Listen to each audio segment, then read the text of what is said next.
नमस्कार मैत्रिणींनो, श्री स्वामी समर्थ सर्वांना. तर मार्गशीर्ष महिन्यातील आता उद्या येणारा 11 डिसेंबरला तिसरा गुरुवार आहे.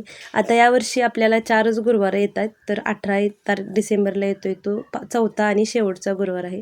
तर शेवटच्या गुरुवारी आपल्याला उद्यापन करायचे असते. तर तिसऱ्या गुरुवारची पूजा मांडणी आपण कशी करायची आहे तर थोडक्यात आपण व्हिडिओमध्ये बघणार आहोत. तर व्हिडिओ स्किप न करता नक्की बघा. जसे की आपण पहिल्या आणि दुसऱ्या गुरुवारी पूजा मांडणी केलेली होती, अगदी तशाच पद्धतीने आपण तिसऱ्या गुरुवारी ही पूजा मांडणी करायची. पण आता काही महिलांना पहिल्या किंवा दुसऱ्या गुरुवारी सुतक किंवा मासिक धर्म असं काही आलेलं असेल, तर त्याच्यामुळे जर त्यांना ही पूजा मांडणी करता आली नसेल तर त्यांनी तिसऱ्या गुरुवारी ही पूजा मांडणी केली तरीही चालते. असं काही नाही की तिसऱ्या गुरुवारी आता पूजा मांडणी कशी करायची.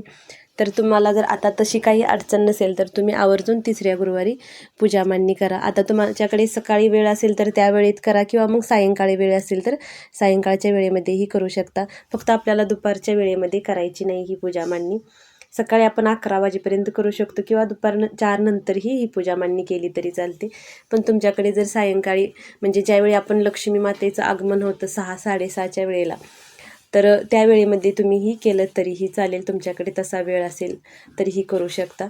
तर अगदी सोप्या पद्धतीने पूजा मांडणी कशी करायची हे तुम्हाला मी व्हिडिओमध्ये सांगणार आहे. जसं की कथेमध्ये सांगितलेलं आहे, अगदी जास्त साज शिंगार वगैरे नाही, पटकन होते अशी ही पूजा मांडणी आहे. जिथे आपण पूजा मांडणी करणार आहे तर तिथली जागा अगोदर स्वच्छ करून घ्यायची. सकाळी अगोदर आपल्याला देवपूजा करून घ्यायची आहे. उंबरठ्याला हळदीचं लेपन आता बरेच जण गुरुवारी तर आवर्जून करतातच, पण आता काही जण मार्गशीर्ष महिन्यामध्ये रोजच उंबरठ्याला हळदीचं लेपन करतात. तुम्हाला जर रोज वेळ भेटत नसेल तरी कमीत कमी गुरुवारी तर नक्की करा. तर जागा स्वच्छ करून घेतली, खाली रांगोळी काढून घेतली होती, त्याच्यावरती पाट ठेवून दिला आणि त्याच्यावरती लाल कापड अंथरून घेतलं होतं. तर अगोदर दिवा लावून घेतला, कारण आपल्या कोणतीही पूजेची सुरुवात ही अग्निदेवाच्या साक्षीने होते. तर दिव्याला हळदी कुंकू अक्षदा फूल वाहून नमस्कार करून घ्यायचा. आता तुम्ही जर सकाळी पूजा मांडणी करत असाल तर अखंड दिवा हा आपल्याला ठेवायचा आहे, मग संध्याकाळपर्यंत तरी. मग संध्याकाळी करत असेल तर मग त्यावेळेस लावला तरी चालतो.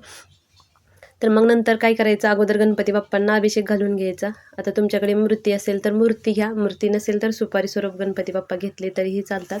तर गणपती बाप्पांना अगोदर पाण्याने, नंतर दुधाने आणि नंतर पाण्याने असा अभिषेक घालून घ्यायचा किंवा मग पंचामृताने घातला तरीही चालतो. तर 2 विड्याची पानं घेतली होती, त्याच्यावरती हळदी कुंकू अक्षदा गणपती बाप्पांना वाहून घेतल्या. गणपती बाप्पांना स्थान दिलं अगोदर. नंतर लाल फूल असेल तर ते लाल फूल गणपती बाप्पांना अर्पण करून घ्या. गणपती बाप्पांना गुळ खोबऱ्याचा नैवेद्य आवडतो, तर तोही नैवेद्य दाखवून घ्यायचा. नैवेद्य दाखवताना खाली पाण्याने भरीव चौकोन काढून घ्यायचा आणि त्याच्या बाजूने 3 वेळा पाणी फिरवून नैवेद्यम समर्पयामी असं मंत्र म्हणून घ्यायचा. तर गणपती बाप्पांची स्थापना झाली की नंतर आपल्याला कलश स्थापना करायची आहे.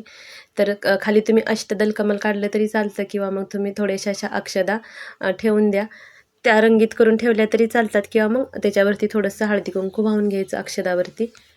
आता तुम्हाला जास्त काही डेकोरेशन वगैरे करायचं असेल तर तेही तुम्ही करू शकता. कलशाला साडी घालणं किंवा मुखवटा घालणं तुम्हाला जर आवडत असेल तसं करायला किंवा वेळ भेटत असेल तर तुम्ही तेही करू शकता. नाही, अगदी साधी सिंपल जरी अशी पूजा मांडली तरीही चालते. असं काही नाही की अगदी साज संगीत केलंच पाहिजे. फक्त भक्ती मनापासून आपण जे काही करतो ते मनापासून करायचं, तर ते देवापर्यंत आपली सेवा पोचली जाते. आता बरेच आता यूट्यूबमुळं काय झालेलं आहे, भरपूर व्हिडिओ आलेले असतात त्याच्यावरती. मग त्यांचं डेकोरेशन बघितलं की वाटतं आपणही तसं करावं, पण आपल्याकडे जसं ते साहित्य असेल किंवा तसा वेळही असेल असं होत नाही प्रत्येकाकडेच. तर फक्त मनापासून तुम्ही जे काही पूजा मांडणी करताय, कथेमध्ये तर एवढंच सांगितलेलं आहे, साधी सोपी फक्त पूजा मांडणी करा तरीही चालते. तर मी कलशावरती ना कुंकवाने असं स्वस्तिक काढून घेतलं. स्वस्तिकच्या मध्ये 4 बिंदू द्यायचे आणि बाजूने 5 रेषा ओढून घ्यायच्या. आता कलशामध्ये 80% एवढं स्वच्छ असं पाणी भरून घ्यायचं. तर त्याच्यामध्ये नंतर आपल्याला हळदी कुंकू अक्षदा 1 रुपया सुपारी असं घालून घ्यायचं असतं. 1 फूल घालून घ्यायचं आणि कलश स्थापना करून घ्यायची. कलशामध्ये आपल्याला 5 विड्याची पाने किंवा आंब्याची ढाळी असं ठेवा असं सांगितलेलं आहे कथेमध्ये, किंवा मग 5 फळझाडांची ढाळी ठेवली तरी चालते किंवा फुलांच्या झाडांची ठेवल्या तरीही चालतात. आपल्याकडे जे काही भेटत असेल ते मनापासून आपण अर्पण करून घ्यायचं. आता सगळीकडेच 5 फळांच्या झाडाच्या पालव्या भेटतील असं नाही, किंवा मग 5 आंब्याची ढाळी भेटली तरी तेही ठेवू शकता. तर आता माझ्याकडे 5 फळझाडांच्या पालव्या होत्या, तर मग मी त्या ठेवल्या. त्याच्यावरती हा नारळ ठेवून दिला. तर नारळ आपण जो पहिल्या आणि दुसऱ्या गुरुवारी वापरलेला आहे तर तोच नारळ वापरायचा आहे, तोच नारळ ठेवायचा तिथं. आणि नारळाला पण हळदी कुंकू अक्षदा फूल वाहून घ्यायचं. नंतर आता लक्ष्मी मातेची जर मूर्ती असेल तुमच्याकडे तर मूर्तीच घ्यावी. मूर्ती नसेल तर मग तुम्ही फोटो घेऊ शकता. तर फोटो असेल तर स्वच्छ पुसून घ्यायचा, मूर्ती असेल तर मूर्तीला अभिषेक घालून घ्यायचा. तर स्वच्छ अभिषेक घातला की नंतर मग लक्ष्मी मातेला पण हळदी कुंकू अक्षदा फूल वाहून लक्ष्मी मातेच्या फोटोसमोर किंवा मूर्तीसमोर आपल्याला विडा ठेवायचा असतो. तर 2 विड्याची पानं घ्यायची असतात आणि त्याच्यावरती ना जे काही आपल्या विड्याचं साहित्य असतं, खारी, खोबरं, हळकुंड, सुपारी, बदाम हे साहित्य असतं. तर हा विडा आवर्जून ठेवायचा असतो. आपल्याला कथेमध्येही ते सांगितलेलं आहे. बाकी तुम्ही काही ठेवा अगर न ठेवा, पण हा विडा आणि आवर्जून ठेवून घ्यायचं. आता हे जे विड्याचं साहित्य आहे ते आपण अगोदरच्या गुरुवारी वापरलेलं तेच साहित्य वापरलं तरीही चालतं. तर विड्यालाही नंतर हळदी कुंकू अक्षदा फूल वाहून नमस्कार करून घ्यायचा. आता जे काही आपण कथा वाचायचं ते पुस्तक घेतलेलं आहे तर ते पुस्तकही स्वच्छ पुसून घ्यायचं आणि त्या पुस्तकालाही हळदी कुंकू वाहून नमस्कार करून घ्यायचा. नंतर तुमच्याकडे काही दागिने असतील तर ते दागिने घालू शकता. तुम्हाला जे काही डेकोरेशन करायचं आहे तर ते तुम्ही तुमच्या आवडीनुसार करू शकता. डेकोरेशन केल्यानंतर कसं आपल्याला थोडंसं छान वाटतं म्हणून, बाकी काही नाही. किंवा आपण साधी जरी अशी पूजा मांडणी केली तरीही चालते. तर काही फळं असतील, 5 प्रकारची 5 फळं असतील किंवा मग एकाच प्रकारची 5 फळं तुम्ही घेऊ शकता. आता काहीच नसलं तर केळी तर आपल्या घरामध्ये नेहमी असतातच, तर मग 5 केळी घेतल्या तरीही चालतात. तर फळांचाही नैवेद्य दाखवून घ्यायचा. आता लक्ष्मी मातेस्वरूप तुमच्या देवघरामध्ये काही असेल तर त्याचीही पूजा केली जाते. जसं की कवड्या असतात, कमळगट्टेची माळ असते, तर ते असेल तर त्याचीही पूजा करून घ्या इथेच मातेच्या फोटोपुढे किंवा मूर्तीपुढे. घंटीचीही पूजा करून घ्यायची. घंटीलाही हळदी कुंकू अक्षदा फूल वाहून घ्यायचं. आता दूध साखरेचा नैवेद्य दाखवला तरी चालतो किंवा मग पंचामृताचा नैवेद्य दाखवला तरीही चालतो.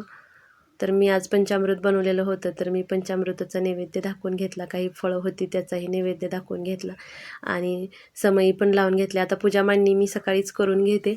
तर मग पूजा मांडून झाल्यानंतर समई लावून घेते आणि कथा वाचून मग नंतर आपल्याला आरती करायची असते. तर कथा वाचण्यासाठी आपल्या घरामधील जे काही व्यक्ती असतात तर त्या सर्वांना कथा ऐकण्यासाठी आपण बाजूला बसून घ्यायचं आणि त्याला जास्त काही वेळही लागत नाही. 10 मिनिटामध्ये आपली ही कथा वाचून होते आणि नंतर मग सर्वांनी मिळून आरती करून घ्यायची.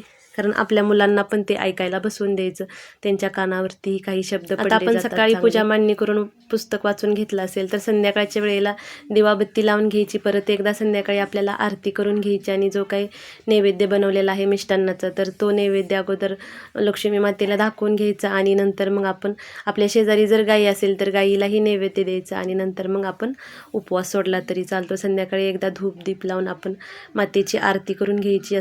काही चुकलं वगैरे असेल तर आपण क्षमा याचना करायची. तर अशा पद्धतीने तुम्ही अगदी साधी आणि सोपी अशी पूजा मांडणी करू शकता. पटकन होते, जास्त वेळही लागत नाही आणि या पूजेसाठी अगदी कमी साहित्यही लागतं. तर कसा वाटला व्हिडिओ कमेंट करून नक्की सांगा आणि चॅनलवरती जर नवीन असाल तर चॅनलला सबस्क्राईब नक्की करा. श्री स्वामी समर्थ सर्वांना.